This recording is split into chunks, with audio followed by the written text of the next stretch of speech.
Big boss Marathi season 6च्या घरालाच पहिल्या वेळेला captain मिळालेला आहे. प्राजक्ता शुक्रे ही पहिली कॅप्टन झाली, पण कॅप्टन झाल्यानंतर प्राजक्ताचं खरं रूप समोर आलंय. चावीसाठी उपोषण आज फायनली तुटलेलं आहे. पण नक्की चावी कोणी चोरली होती? तन्वीने चोरली होती का सोनालीकडूनच पडली होती? आणि हे चावीसाठीचं उपोषण चूक होतं की बरोबर होतं? याबद्दल सुद्धा बोलणार आहे. त्याचबरोबर दिव्या शिंदे म्हणतात की मी शेतकऱ्याची पोरगी आहे, घरामध्ये इंग्लिशच बोलणार आणि छाती ठोकून बोलणार. हे चूक आहे की बरोबर आहे? दिव्या शिंदे आणि ओमकार यांचं नातं नक्की काय आहे? त्याचबरोबर करण आणि रुचिताचा जो वाद झाला तो नक्की काय आहे? या सगळ्या गोष्टीबद्दल बोलायचं आहे. तर चला एपिसोडची सुरुवात करूया. एपिसोडच्या सुरुवातीला काल जो अर्धा तास राहिला होता त्याची सुरुवात झाली आणि पहिल्या फेरीतच करण आणि रुचिताचा वाद झाला. करणचं असं म्हणणं आहे की काल रुचिता माझे पाय धरायला आली होती, मला चावी दे चावी दे असं म्हणत होती आणि आज असं म्हणते की आम्ही एका फटक्यावर जिंकणार आहे. हिचं काय नाटक आहे?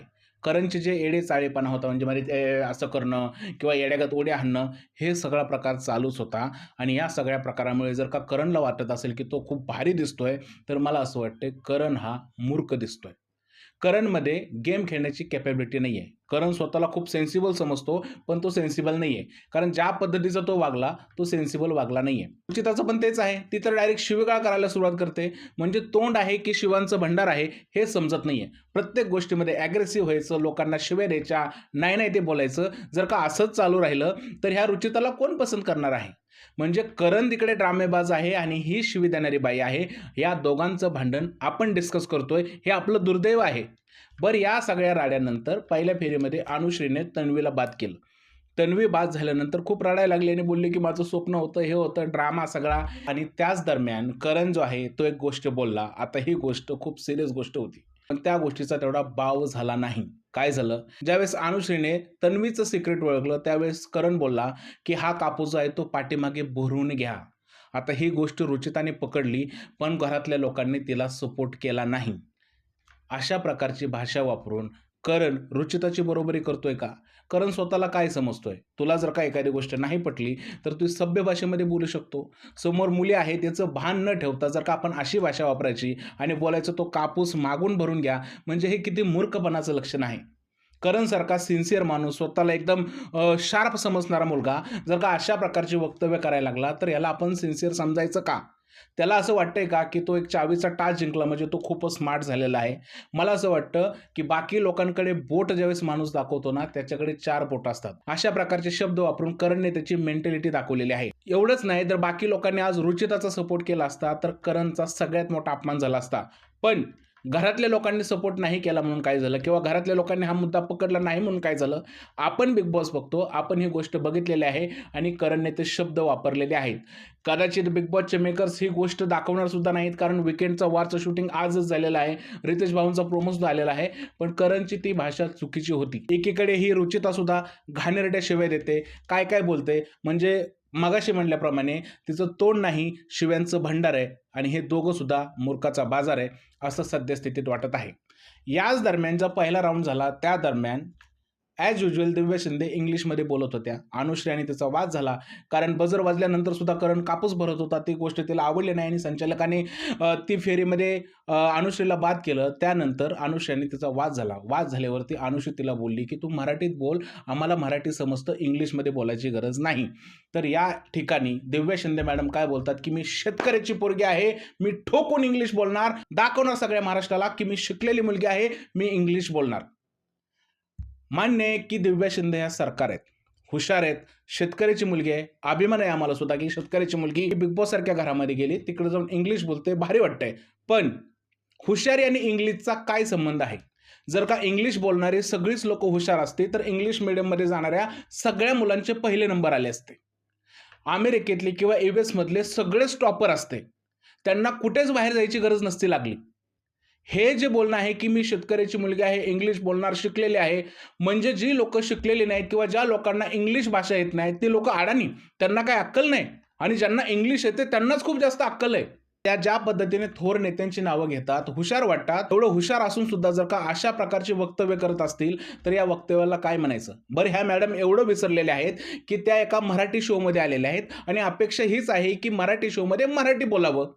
जर का त्यांना खरंच एवढं इंग्लिश बोलायचं आणि स्वतःची एवढी हुशारी दाखवायची आहे, तर बिग ब्रदर हा इंग्लिश प्लॅटफॉर्म आहे, तिकडे जा, तिकडे जाऊन तुम्ही इंग्लिश बोला. म्हणजे हे काय दाखवायचं की एका शेतकऱ्याची मुलगी इंग्लिश बोलते म्हणजे बाकी शेतकऱ्यांच्या पोरांना इंग्लिश येत नाही? हे काय? आणि बरं इंग्लिश म्हणजे काय एवढी मोठी भाषा नाहीये. फक्त कन्व्हर्सेशनचं माध्यम आहे. जर का तुम्ही भाषेला हुशारी म्हणायला लागला, तर मग जगामध्ये इंग्लिश बोलणारे खूप सगळे लोकं आहेत. पण ते क्राईम पण करतात. ते अडाणी पण असतात. ते फेल पण होतात. त्याचं काय मग? ज्या पद्धतीनं ह्या गोष्टीचं भांडवल करायचा प्रयत्न केला आहे दिव्या शिंदे सरकार यांनी, हे भांडवल करणं अतिशय चुकीचं आहे आणि या गोष्टीला मला असं वाटतंय कुठेतरी आळा घालणं मेकर्सनी सुद्धा गरजेचं आहे. कारण त्यांनी वॉर्न करायला हवं, दिव्या कृपया मराठीमध्ये बोला, हा इंग्लिश शो नाहीये. त्या फेरीमध्ये तन्वी बाद झाल्यानंतर राउंड चालू होता. त्या राउंडमध्ये अनुश्री बाद झाली. पण त्या राउंडमध्ये घडलं काय? त्या राउंडमध्ये ह्या ज्या राधा पाटील मॅडम आहेत, त्या आपला जो छोटू आहे प्रभू त्याच्या अंगावरती गेल्या. बिचारा चांगला गेम खेळत होता. आत टेबलच्या आतमध्ये जाऊन कापूस गोळा करत होता. राकेश बापटला त्याने असं हाताला पण येऊन दिलं नाही. खूप मस्त असा गेम खेळला हा प्रभू. आणि प्रभूच्या गेमनंतर ज्या पद्धतीने राधा पाटील त्याच्या अंगावरती गेली आणि त्याला मारण्याचा जो प्रयत्न केला, हा बालिशपणाचं लक्षण आहे. राधा पाटील तुम्ही स्वतःला समजता कोण? ते एवढंसं पोरगं आहे आणि त्याच्यासमोर तुम्ही ताकद का दाखवता? तुम्हाला खरंच भांडायचं तर त्या सोनालीशी भांडून दाखवा ना. तुम्हाला जर का खरंच भांडायचंय तर त्या रुचिताशी भांडून दाखवा. तुम्हाला खरंच भांडायचंय तर दीपाली सय्यदशी भांडून दाखवा. तन्वीशी भांडून दाखवा. खरंच तुमच्या अंगामध्ये एवढी रग आहे आणि एवढंच भांडायचंय तर दाखवा ना भांडून तिकडे. त्या एवढ्या पोराला काय मारायला जाताय, काय भांडायला जाताय आणि वरनं काय बोलताय? हां? की माझी सटकू नका. अरे कोण आहात तुम्ही? तुम्ही गुंड आहात का? तुम्ही नक्की काय काय प्रकार काय करताय? म्हणजे मला समजत नाहीये, की बिग बॉस सारख्या एवढ्या मोठ्या प्लॅटफॉर्मवरती तुम्ही हे दाखवताय का, की मी एका ताकद नसलेल्या, माझ्यापेक्षा कमजोर माणसाला मारायला धावते आणि मी खूप श्रेष्ठ होते. हा काय प्रकार आहे? मला असं वाटतं, राधा पाटील यांनी स्वतःला आरशात बघायला पाहिजे. त्यांनी स्वतःला समजून घ्यायला पाहिजे, की नक्की त्या कशा वागत आहेत आणि काय करत आहेत. उद्या ते पोरगं आजारी आहे, त्याला जर का काही झालं असतं, तर केवढ्यावरती पडलं असतं. पण नाही. बरं नंतर सगळ्या घरातल्या लोकांनी क्रिटिसाइज केल्यानंतर या मॅडम गेल्या आणि तिकडे जाऊन त्यांनी माफी मागितली. ह्या गोष्टीचं मला हसू आलं. मग तुम्ही अशा गोष्टी करताच का, जेणेकरून तुम्हाला माफी मागावी लागते? बरं या घटनेच्या दरम्यान अनुश्री माने दीपाली सईदला बोलल्या, की राधाने जे केलेलं आहे तो गावठी प्रकार केलेला आहे. गावठी लोकासारखं वागलेले आहे. तर मला असं वाटतंय, की अनुश्री माने स्वतःचंच घर विसरलेले आहेत. त्या पण एका गावातनं आलेल्या आहेत. गावातनं शहरात येऊन मोठ्या झालेल्या आहेत. जर का तुम्हाला गावात राहण्याचा एवढा त्रास असेल किंवा गावातील लोकं असं वागत असतील, तर हे साप चुकीचं स्टेटमेंट आहे. गावठी हा शब्द म्हणजे नक्की काय बोलायचं होतं तुम्हाला? जे काय वागलेलं आहे, जे काय राधा पाटील वागलेले आहे, ती वृत्ती आहे. ना तो गावातला ना शहरातला आहे. तुम्ही वृत्तीला जर का गावठी म्हणत असाल, तर तुम्ही स्वतःचा अपमान करून घेताय. महाराष्ट्रातल्या प्रत्येक गावातल्या माणसाचा अपमान करताय. ही गोष्ट समजून घेणं गरजेचं आहे. दीपाली सय्यद लगेच बोलल्या, की "नाही, ह्याला गावठी तू बोलू नको." कुठेतरी बोलताना तारतम्य बाळगणं गरजेचं आहे. Instagramवरती यायचं आणि रील बनवायची आणि तिकडे सांगायचं, की माझा बॉर्न साताऱ्यात झालेला आहे. हे एवढं सोपं नाहीये. बोलताना तारतम्य बाळगणं खूप जास्त गरजेचं आहे. त्यानंतरच्या फेरीमध्ये सोनाली बाद झाली आणि प्राजक्ता जिंकली आणि प्राजक्ता पहिली घराची कॅप्टन झाली. प्राजक्ताला जे सिक्रेट ओळखायचं होतं ते एवढं सोपं दिलं अनुश्रीने, एवढं सोपं अनुश्रीने दिलं, की ते कोणीही ओळखलं असतं आणि यामुळे सोनाली बाहेर गेली आणि प्राजक्ता शुक्रे बिग बॉस मराठी सीझन 6 ची पहिली कॅप्टन झाली. आता प्राजक्ता कॅप्टन झाल्यानंतर घरातले सगळे खुश होते. कारण प्राजक्ता कशी आहे सगळ्यांबरोबर गोड बोलते, सगळ्यांबरोबर हसी मजाकमध्ये राहते, तर सगळ्यांना ते आवडते. प्राजक्ता कॅप्टन झाल्यानंतर एक गोष्ट निदर्शनात आली, की काल जी चावी हरवली होती किंवा चोरी गेली होती, त्यासाठी अजूनपर्यंत उपोषण सुरू होतं. सागर कारंडे असतील, आयुष असेल किंवा सचिन असेल, या सगळ्यांनी उपोषण केलेलं आहे आणि सगळे म्हणतात आहे, की जोपर्यंत आम्हाला चावी कोणी चोरली हे कळत नाही, तोपर्यंत आम्ही हे उपोषण सोडणार नाही. आम्ही सलाईनवर गेलो तरी चालेल, पण आम्ही उपोषण सोडणार नाही. खरंच सिरियसली? म्हणजे बिग बॉसच्या घरात चावी चोरणं, करन्सी चोरणं किंवा एखाद्या टास्कमध्ये वस्तू चोरणं, ही काय पहिली वेळ आहे का? ह्या गोष्टीसाठी तुम्ही फुटेज घेऊन काय सिद्ध करू शकता? बिग बॉसने कालच क्लिअर केलं होतं, की तुमचं तुम्ही बघा, आम्हाला ह्या गोष्टीमध्ये वळू नका. तरीसुद्धा तुम्ही या गोष्टीवरती अडून राहताय, की नाही आम्ही जेवणार नाही, त्या घरातल्या लोकाला लाज वाटत नाहीये. अरे चोरली असेल त्यांनी टास्कसाठी, तुम्ही कशाला तुमचं पोट मारताय? बरं असं हे बालिश फुटेज घेऊन नक्की काय सिद्ध करायचंय? बरं तुम्ही 30 तास उपाशी राहिला, त्या उपाशी राहण्याने काय साध्य झालं? समजा ती चावी तन्वीने घेतली असेल, समजा ती चावी रुचिताने घेतली असेल, समजा ती चावी त्या सोनालीकडनं पडली असेल, जशी की अनुश्री म्हणली, की तुझ्याकडूनही पडू शकते चावी. मग कळलं असतं तर काय केलं असतं? काय केलं असतं तुम्ही? आणि त्याला काय म्हणजे बिग बॉसच्या घरामध्ये चावी चोरणं किंवा करन्सी चोरणं हे काही नवीन नाहीये. हे काही पहिल्या सीझनमध्ये होत नाही.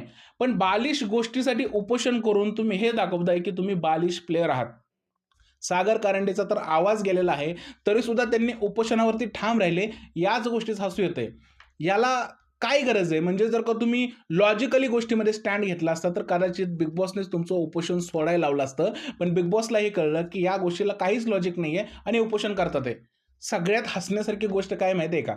ज्या व्यक्तीची चावी गेली होती चोरीला, ती व्यक्ती जेवतीये, सगळीकडून मिरवत फिरते आणि सगळ्या अख्ख्या घरभर सांगते, की मी असा गेम खेळते, तसा गेम खेळते आणि उपाशी हे राहिलेत.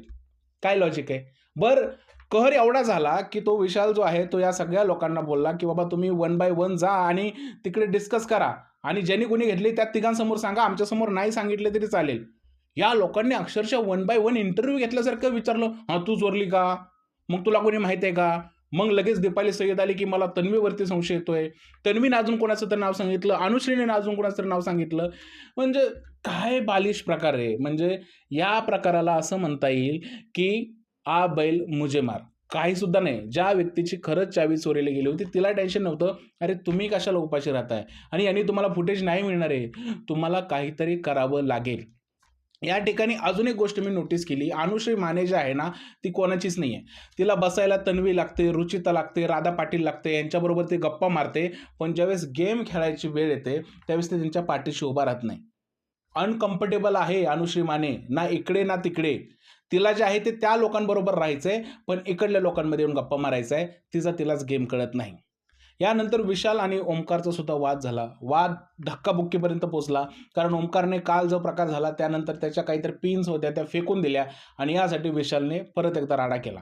तर इकडे दिव्या ज्या मॅडम आहेत त्या बोलल्या, की मी इकडे ओमकारचा सपोर्ट करणार आहे. कारण ओमकार आणि त्यांची मैत्री सध्या खूपच जास्त चर्चेत आहे. आता ती मैत्रीच आहे, की अजून काय ते त्या दोघांनाच माहीत आहे. आपण त्याबद्दल काही स्टेटमेंट नाही करणार.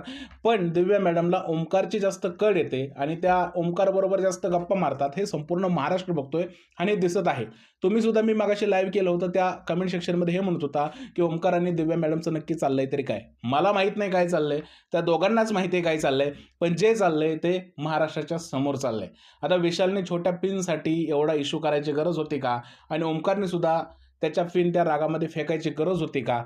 मला असं वाटतं दोन्ही गोष्टी करायची गरज नव्हती. पण बिग बॉसचं घर आहे. इकडे फुटेजसाठी सगळ्या गोष्टी होत असतात. आता सगळ्यात महत्त्वाच्या गोष्टीकडे आपण येऊया. ती गोष्ट म्हणजे प्राजक्ता कॅप्टन झाल्यानंतर कशा पद्धतीने बदलत चाललेली आहे. कॅप्टन होण्याच्या आधी तिला खूप पश्चाताप झाला होता, की मी या लोकांना नॉमिनेट केलं, त्या लोकांना नॉमिनेट केलं. पण कॅप्टन झाल्यानंतर तिचे सूरच बदललेले आहेत. आता कसे बदलले आहेत? ड्युटी वाटून दिल्यानंतर भांडी घासायची होती आणि जो चहाचा टोप होता, तो तिने रुचिताला घासायला सांगितला. रुचिता म्हणली, "माझी ड्युटी डिनरची आहे, तर मी चहाचा भांडं कसं काय घासू?" तर या गोष्टीवरती तिने काय टोमणा मारला माहिती आहे का? ती काय बोलली, "काही लोकांचे हात झिजतात आहे भांडी घासायला. अजून कोणी करणार का ते? मग जर का तुला चहाचा टोप घासायचा नसेल, तर तू चहा पिऊ नको उद्यापासून." अरे वाह! हे कॅप्टन्सी आल्यानंतर ॲटिट्यूड आलाय का खरंच असा स्वभाव आहे? म्हणजे आतापर्यंत ज्या पद्धतीने तुम्ही गाणी म्हणत होता, सगळ्यांबरोबर गोड बोलत होता, तो स्वभाव खरा आहे का नंतरचा स्वभाव खरा आहे? एवढंच नाही, तर त्यानंतर ज्या मुली गप्पा मारत बसल्या, तर जेवत होत्या. जेवत असताना त्या डायरेक्ट गेल्या, की तुम्ही हे जाऊन काम करा. आणि नंतर त्या मुलींनी दीपालीची कंप्लेंट केल्यानंतर दीपालीकडे गेली आणि दीपालीला म्हणली, की "ही जी लोकं आहेत, ते मला तुमच्या विरुद्ध फुगवतात." मग दीपाली तिला म्हणते, की "तू त्यांची जोडीच तोडून टाक ना, कशाला एकत्र ठेवलंय?" बघितलं? म्हणजे कॅप्टन होण्याच्या आधी जी गोड दिसणारी व्यक्ती होती, ती आता अशी बदलत चाललेली आहे. अजून खरे स्वभाव बाहेर यायचे बाकी आहेत. प्राजक्ता शुक्रेचा खरा स्वभाव अजून बाहेर यायचा बाकी आहे आणि ज्यावेळेस तो स्वभाव बाहेर येईल, त्यावेळेस संपूर्ण महाराष्ट्र म्हणेल, की हे गोड लिंबुनीच्या झाडामागं चंद्र लपला गं बाई गाणं म्हणणारी मुलगी, आता अशी का वागत आहे आणि तिचं लवकरच वागणं आपल्या समोर सुद्धा येणार आहे, हे मी लिहून द्यायला तयार आहे. बरं आज सुद्धा प्राजक्ताचं एक छान गाणं आपल्याला ऐकायला मिळालं. सोनालीने रिक्वेस्ट केली, मॅडमने लगेच गाणं म्हटलं आणि फार छान आवाज आहे, एकदम मुलायम आवाज आहे. आणि एवढ्या आवाजामध्ये अख्खं घर भारावून जातं. सगळेजण टाळ्या वाजवतात तिच्या गाण्यानंतर. आपल्याला सुद्धा ऐकायला भारी वाटतं. पण मला हे समजत नाही, की एका आठवड्यामध्ये 3-3 गाणी तिची दाखवण्यात आली आणि एवढं एक्स्ट्रा फुटेज देण्याची काय गरज आहे गाण्यांसाठी? म्हणजे घरामध्ये सचिन पण सिंगर आहे. सागर कारंडे कॉमेडियन आहे, त्याची कॉमेडी नाही दाखवली. दीपाली सय्यद चांगली डान्सर आहे, तिचा डान्स नाही दाखवला. राधा पाटील डान्सर आहे, तिचा 3-3 वेळा डान्स नाही दाखवला. मग हिचीच 3-3 वेळा गाणी का दाखवण्यात आली? हा सगळ्यात मोठा क्वेश्चन मार्क राहतो. कारण हा पर्सनॅलिटीचा शो आहे, नाही की सिंगिंगचा शो आहे. आम्हाला कळलं की प्राजक्ता शुक्रेला गाणं म्हणता येतं, ती छान गाणी म्हणते. पण आत्ता तुम्ही सारखी तिची गाणी दाखवून नक्की काय सिद्ध करत आहात? एकतर तुम्ही कुठे ना कुठे तिला सपोर्ट करताय किंवा निंबोनीच्या झाडामागं चंद्र लपला गं बाई, हे गाणं प्रेक्षकांना आवडल्यानंतर बिग बॉसवाल्यांना वाटतंय की अजून आपण गाणी लावूया, म्हणजे प्रेक्षक आमच्यावरती खुश होईल. कदाचित आम्हाला असं वाटायला लागले की तुम्ही कुठे ना कुठे बायस होऊन या प्राजक्ता शुक्रेला सपोर्ट करताय बिग बॉस.